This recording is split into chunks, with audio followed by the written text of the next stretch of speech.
It's the 14th of September and it's 10:50, and I'm just uploading for the purpose of my documentary and for the purpose of highlighting, I suppose, how much of a distrustful and disrespectful environment is being created despite my best efforts to create health and wealth recovery as a part of my research and recovery for over 20 years.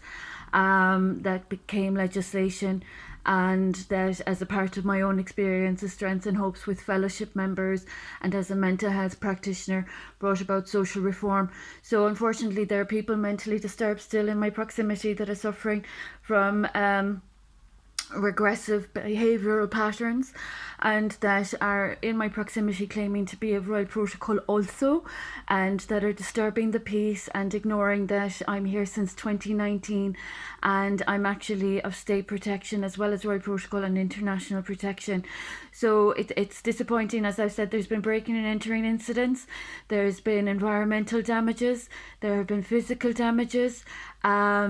As I've mentioned, food isn't safe, and I've worked in the arts and entertainments area of Irish society for quite a while, and it's very disappointing that, having had the experiences of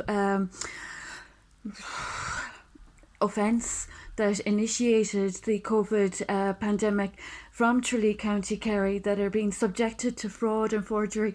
It just makes a farce out of the whole situation. It really insults people's intelligence, and on top of that farce, there's the farm fraud.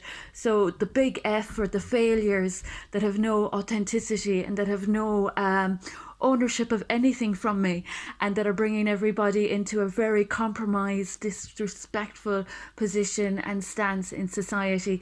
So those people that have no ownership of anything, that are stalking and stealing and slandering, they're making the arts and the entertainment scene very unsafe again. Food safety isn't present either, and they're breaking and entering and overstepping lines where they're really not within the remit of the law, and now they're claiming to be a royal protocol as well. But unfortunately they've a criminal track record, so that kind of compromises that. So as I've been onto the Twitter feed this morning, I'm very curious as to how there is online offences being facilitated as well. The servers in this situation online have been disrespecting my privacy. So there's an issue with not just the monetary integrity prosperity being circulated as a consequence of my humanitarianism, but now also as well the cyber world. So those that are neurotic about my farmlands, it might be safer to get mental health assistance and to keep very far away from holy matrimonial vows that aren't of a third party but only an adult male and female. As I've said, there are measures of protocol that are being offended that are quite dangerous, and those that think they're taking ownership of COVID-19 protocol are COVID-19 pandemic origins with food safety and the effects it had on the entertainments and the arts and personal well-being and mental health. That's 20 years, 25 years even of my experience of strengths and hopes. So that's a very long period of time to be offending with a farce of about 2 years. And anything else that's going on with regard to Brexit negotiations, etc., or that has been happening with Brexit negotiations, all these people that are living in a fairy tale need to really take ownership of their own experiences, strengths and hopes. Those joyriding of my professional portfolio are an embarrassment to academia and to professionalism, and they have offended people's intelligence, as I've said so many times already. The arts and the entertainment scene has been offended. So these people don't seem to have a grasp of reality. That tells me that they're not of sound mind, So if they haven't got the competency to respect protocol, to respect protection rights, privacy rights, all of these simple little factors that make the world more safe and trusting or trustful or trustworthy, then progress. But unfortunately, in Southwest Ireland, there are still people pillaging from my professional portfolio, as they have been doing since 2003, and people in my proximity are not of protection of my farmland, and they are not authorised to be implicating themselves with my farmland. They owe me debts. They've offended my royal ancestors, and it's just dangerous how this could be anyway supported. It offends COVID-19 protocol that has saved people's health and well-being, and that has originated from 20 years, if not 25, as I said, years of experience, strengths and hopes, and that's all very dangerous for people without qualification or credentials or authenticity to be jumping on someone else's portfolio.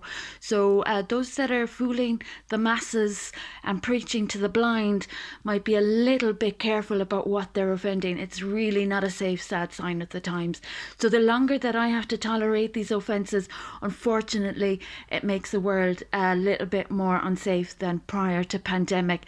And prior to pandemic, it was pretty bad. So anyone offending my humanitarianism, however many rights there are in the Declaration of Human Rights and the Constitution of this country, they're all very dangerous to be offending those words of that Declaration and Constitution. They're a little bit older now than the people assaulting my professional portfolio and my credibility and my competency and my capabilities.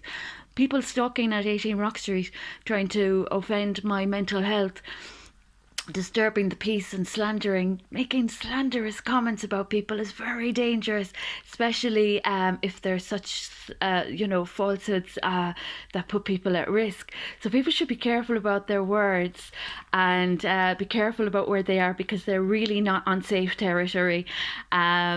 Those of the World Health Organization are aware of how corruption has ruined this circumstance, and how my humanitarianism addressed all of that, and how now COVID as well is being offended. So these people just aren't competent to be trustworthy or credible or upstanding as the World Health Organization and other humanitarian agencies are. There's a certain level of caliber, character and quality that these agencies of the world that keep us safe and secure and uphold the pillars of democracy have the innate, inherent qualities of, and that's what the representatives of the World Health Organization are made of. But in County Kerry, they're ASBOs, disturbing the peace and slandering people when there is already a very distrustful environment. And to say nonetheless and no more, these people don't even have ownership or entitlement to anything they're discussing. So they're really, really out of place. They're really not in position to be offending me. They're not within remit, and they have no right to be in my proximity, and they have offended my child's upbringing. So anyone that's trying to rewrite the story with regard to pandemic COVID-19, please be careful about what's being offended. It's very serious. And Brexit negotiations as well in Great Britain, it would be awfully sinful. These people that have a disposability or displacement ambition might be very careful about the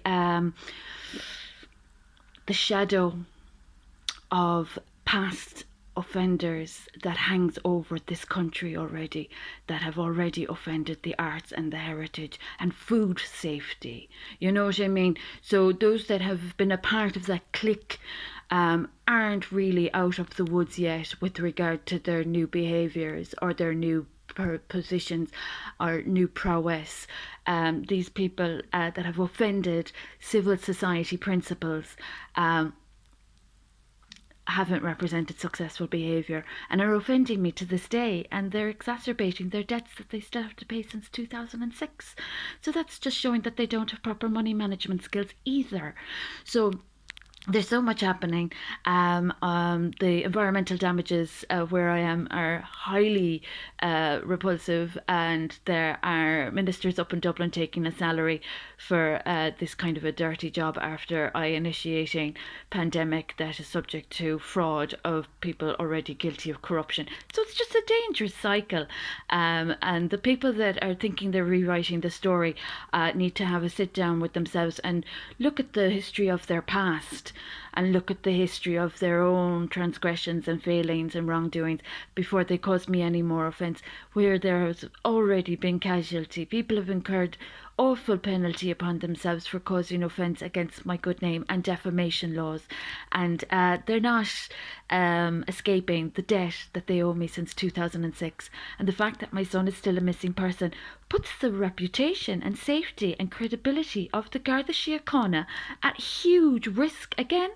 So this is just absolutely outrageous that thuggery and ASBO behaviour is compromising the safety of positions that are obligated by protocol to uphold and safeguard the law, that we all live safely and securely, no matter what we're doing, once we're not harming other people.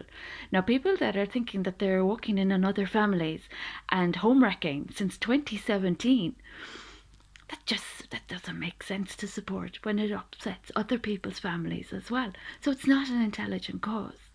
So this is for the World Health Organization's information with regard to pandemic. And I have provided my number online for any individuals that are able to locate the whereabouts of my child and that are aware of debtors in Tralee with foreign nationals assisting them in further crime. So those that are putting their lives at risk, please be very careful about offending my royal protocol, and please be very careful about offending pandemic protocol and COVID-19 and Brexit developments that all originated from me, and any frauds of art, creative, intellectual property from me that have already a very poor track record are a liability to people's children and families. So if my son's not located, it all puts people's it affects circumstances. It shines a poor light on the country, and it shows that like women and children aren't as as they should be. So those that don't respect the Women and Children's Charter, that's an issue. So I hope the World Health Organization has a full understanding of what I'm contending with culprits of corruption in Southwest Ireland, and there are protection and privacy and royal protocol measures that are to be respected in my circumstances. I'm also experiencing financial theft and fraud. The local DSP office is underpaying me, and the government owes me a debt that still hasn't been met. So I hope the IMF and the ECB are aware of the wealth that I recovered between 2017 and 2019. These circumstances are not under any circumstance ever safe to support with any more silly fairy tales or fallacies from Tralee, County Kerry. It's a sad sign of the times.